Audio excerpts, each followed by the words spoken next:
പ്രൊഫൈലാണ് ലോകത്തിലെ ഏറ്റവും സിമ്പിളായിട്ടുള്ള ഡിസ്കോഴ്സ്. കാരണം എന്താണ്, പ്രൊഫൈലിൽ നിങ്ങൾ എഴുതേണ്ട കാര്യങ്ങളൊക്കെ ഓൾറെഡി അവർ കൊടുത്തിട്ടുണ്ടാവും. Prepare a short profile of Vaikom Muhammad Basheer using the details given below എന്ന് പറഞ്ഞു കഴിഞ്ഞാൽ നിങ്ങളത് ഇംഗ്ലീഷിലേക്ക് സ്റ്റേറ്റ്മെൻ്റ് ആക്കി എഴുതിയാൽ മതി. നിങ്ങളെങ്ങനെയാക്കി എഴുതുക? ഫസ്റ്റ് തന്നെ നിങ്ങൾ എന്ത് ചെയ്യുക, ഹെഡിങ് കൊടുക്കുക, അദ്ദേഹത്തിൻ്റെ പേര് കൊടുക്കുക, വൈക്കം മുഹമ്മദ് ബഷീർ എന്ന് എഴുതി വെക്കുക. അദ്ദേഹത്തിൻ്റെ പേര് വിരാട് കോഹ്ലിയാണ്, വിരാട് കോഹ്ലി എന്ന് എഴുതി വെക്കുക. അത് എഴുതി വെക്കാതിരിക്കാൻ പറ്റില്ല. ഓക്കെ, എഴുതി വെക്കണം. എന്നിട്ട് എഴുതുക ബോൺ ജാനുവരി 1908 ഇൻ കേരള. എങ്ങനെയാണ് നിങ്ങൾ എന്താണ് സെൻറ്റൻസിലേക്ക് എങ്ങനെ ആക്കുക? വൈക്കം മുഹമ്മദ് ബഷീർ വാസ് ബോൺ, അല്ലേ? Vaikom Muhammad Basheer was born in ആണോ ഓൺ ആണോ? കൃത്യം ഡേ കൊടുത്തിട്ടുണ്ടെങ്കിൽ എപ്പോഴും ഓൺ ഉപയോഗിക്കണം. ജാനുവരി 19 എന്ന് പറഞ്ഞാൽ കൃത്യം ഒരു ദിവസമാണ്. ജാനുവരി 19 എന്ന് പറഞ്ഞു കഴിഞ്ഞാൽ കൃത്യം. മക്കളെ നോട്ടീസ് അലൻ സാർ എടുത്തിട്ടുണ്ടോ ഇല്ലയോ എന്നൊക്കെ ചോദിക്കുന്നുണ്ട് പിള്ളേർ. നമുക്ക് നോക്കട്ടെ അലൻ സാറ് നോട്ടീസിൻ്റെ കാര്യം. നോട്ടീസ് അലൻ സാർ ഇനി തിരിച്ചു വരുമ്പോൾ അലൻ സാർ പഠിപ്പിക്കും കേട്ടോ. തിരിച്ചു വരുന്നതിൽ അലൻ സാർ പഠിപ്പിക്കും. Okay, ready, don't worry, relax. കൃത്യം ഡേ കൊടുത്താൽ എപ്പോഴും ഓൺ തന്നെ ഉപയോഗിക്കണം എന്നുള്ളവരും മറന്നു പോകരുത്. On January 19, on Monday. Okay, കൃത്യം ഡേ ആണെങ്കിൽ ഓൺ തന്നെ ഉപയോഗിക്കണം സാർ. അപ്പം ഇൻ എപ്പോഴാണ് ഉപയോഗിക്കുക?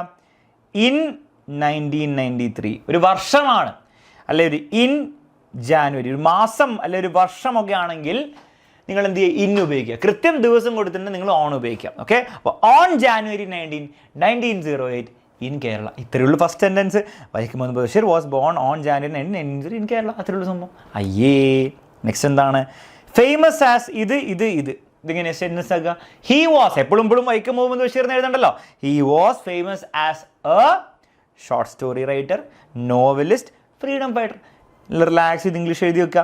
He was famous as a short story writer, novelist and freedom fighter. അയ്യേ, നെക്സ്റ്റ് എന്താണ്? Notable works. അതെങ്ങനെയാക്കുക? ഹിസ് നോട്ടബിൾ വർക്ക്സ് വേർ എന്ന് പറയാം, അല്ലെ ഹിസ് നോട്ടബിൾ വർക്ക്സ് ഇൻക്ലൂഡ് എന്ന് പറയാം. ഇത് കോപ്പി പേസ്റ്റ് ചെയ്യുക. ബാല്യകാല സഖി, ശബ്ദങ്ങൾ, പാത്തുമ്മയുടെ ആട്, മതിലുകൾ, ആൻഡ് അനർഘ നിമിഷം, ആൻഡ് ജന്മദിനം എഴുതി വെച്ചാൽ മതി. നോക്കി ഇവിടെ നോക്ക്. ഹിസ് നോട്ടബിൾ വർക്ക്സ് ഇൻക്ലൂഡ് എന്ന്, അല്ലെ വേർ എന്ന് പറയാം. ആർന്ന് പറയാൻ പറ്റില്ല, കാരണം അദ്ദേഹത്തിൻ്റെ വർക്കുകൾ ആർന്ന് പറഞ്ഞാൽ തെറ്റില്ല, പക്ഷേ വേർ എന്നാണ് അതിൻ്റെ ഒരു കറക്റ്റ് രീതി. ഹിസ് നോട്ടബിൾ വർക്ക്സ് വേർ ബാല്യകാല സഖി, അല്ലെങ്കിൽ ഇൻക്ലൂഡ് എന്ന് പറഞ്ഞാൽ മതി. ശബ്ദങ്ങൾ കോപ്പി അടിച്ച് വെക്കുക. അത് നേരെ കോപ്പി പേസ്റ്റ് ചെയ്ത് വെക്കുക. അത്രേ ഉള്ളൂ. വേറെ ഒന്നും നിങ്ങളുടെ ഭാഗത്തൊന്നും എഴുതേണ്ട ആവശ്യമില്ല. സിമ്പിളാണ്. അവാർഡ്സ് എങ്ങനെയാണ് മക്കളെ പറയുക? ഹിസ് അവാർഡ്സ് ഇസ്, അല്ലെ ഹിസ് അവാർഡ് ഇസ് എന്ന് പറയുമോ? ഇല്ല, അദ്ദേഹത്തിൻ്റെ അവാർഡല്ലല്ലോ, അദ്ദേഹത്തിന് ലഭിച്ച അവാർഡല്ല. അപ്പം നമ്മൾ എന്താ പറയുക? ഹി വാസ് അവാർഡഡ് എന്ന് പറയും. He was awarded the Padma Shri in 1982. Okay, he was awarded. He were അല്ല, ഹി വാസ് അവാർഡഡ്. അപ്പോൾ എഴുതണം he was awarded the Padma Shri in 1982 ആണ്, ഓൺ 1982 അല്ല, കാരണം ഇയർ മാത്രമേ ഉള്ളൂ. ഓക്കെ, ശ്രദ്ധിക്കുക കേട്ടോ. ബോക്സ് വരയ്ക്കേണ്ട ആവശ്യമൊന്നുമില്ല. ബോക്സ് വരച്ചാലും തെറ്റില്ല, പക്ഷേ ബോക്സ് വരയ്ക്കേണ്ട ആവശ്യമില്ല. ടൈറ്റിൽ കൊടുത്താൽ മതി, പേര്. ഹി ഡൈഡ് ഇൻ 1994 എന്ന് പറയുമോ? ഇല്ല, എപ്പോഴും നമ്മൾ ഡൈഡിന് പകരം എന്താ പറയുക? ഹി പാസ്ഡ് അവേ ഇൻ, ഓണല്ല, ഇൻ 1994. ഇത്രേ ഉള്ളൂ. ക്ലിയർ ആണല്ലോ? ഇനി പ്രൊഫൈലിൽ എക്സ്ട്രാ നിങ്ങൾ ഒരു കാര്യം പോലും, നിങ്ങൾ ഒരു പോയിന്റ് പോലും എഴുതേണ്ട ആവശ്യമില്ല. ഇവിടെ കൊടുത്തിരിക്കുന്ന കാര്യങ്ങൾ മാത്രം വെച്ചിട്ട് സെൻറ്റൻസുകളാക്കിയാൽ മതി. പക്ഷെ കൊടുത്തിരിക്കുന്ന കാര്യങ്ങളൊക്കെ സെൻറ്റൻസ് ആക്കണം. ശ്രദ്ധിക്കേണ്ട കാര്യങ്ങൾ, അവാർഡ്സിന് ഹീസ് അവാർഡ്സ് വരുന്ന പറയില്ല, ഹി വാസ് അവാർഡഡ് അല്ലെ ഷീ വാസ് അവാർഡഡ് എന്നേ പറയുള്ളൂ. ഡൈഡ് എന്ന് പറയില്ല, ഹി പാസ്ഡ് അവേ അല്ലെങ്കിൽ ഷീ പാസ്ഡ് അവേ എന്ന് പറയുള്ളൂ.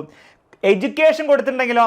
എഡ്യൂക്കേഷൻ കൊടുത്തു Saint Mary high school, Saint Stephen's college എന്ന് കൊടുത്താൽ his education was Saint Stephen's college എന്ന് എഴുതി വെക്കാൻ പാടുണ്ടോ? ഇല്ല. He completed his education from, അല്ലെ she completed his education from Saint Mary's high school, followed by, കോളേജും കൂടി കൊടുത്തിട്ടുണ്ടെങ്കിൽ ഫോളോഡ് ബൈ ഹിസ് അല്ലെ her graduation from Saint Stephen's College, Delhi. Most important achievements include achievements എഴുതി വെക്കുക. അത്ര ഉള്ളൂ. മനസ്സിലായില്ലേ? ലാസ്റ്റ് പ്രൊഫഷൻ കൊടുക്കുകയാണെങ്കിൽ ഹിസ് പ്രൊഫഷൻ വാസ് ക്രിക്കറ്റർ എന്ന് പറയരുത്. ഓക്കെ, അല്ലെ his profession was a scientist എന്ന് പറയുന്നതിന് വരെ നമ്മൾ എന്ത് പറയുക? He worked as a scientist at ISRO, അല്ലെ വർക്ക്ഡ് ആസ് ദിസ്, അല്ലെ ആ രീതിയിൽ പറയാം. ഓക്കെ, സെറ്റാണല്ലോ മക്കളെ? ബുദ്ധിമുട്ടില്ല. അപ്പോൾ ഇത്രയും കാര്യങ്ങൾ ഇന്ന് ശ്രദ്ധിച്ചാൽ പ്രൊഫൈൽ സെറ്റാണ്. നിങ്ങൾക്ക് പ്രാക്ടീസ് ചെയ്യാൻ വേണ്ടി, ചോദ്യോത്തരങ്ങൾ പ്രാക്ടീസ് ചെയ്യാൻ വേണ്ടി ക്വസ്റ്റ്യനും കൊടുത്തിട്ടുണ്ട്, ആൻസറും കൊടുത്തിട്ടുണ്ട്. ക്വസ്റ്റ്യനും കൊടുത്തിട്ടുണ്ട്, ആൻസറും കൊടുത്തിട്ടുണ്ട്. ക്വസ്റ്റ്യനും കൊടുത്തിട്ടുണ്ട്, ആൻസറും കൊടുത്തിട്ടുണ്ട്. ക്വസ്റ്റ്യന് കൊടുത്തിട്ടില്ല. അത്രേ ഉള്ളൂ.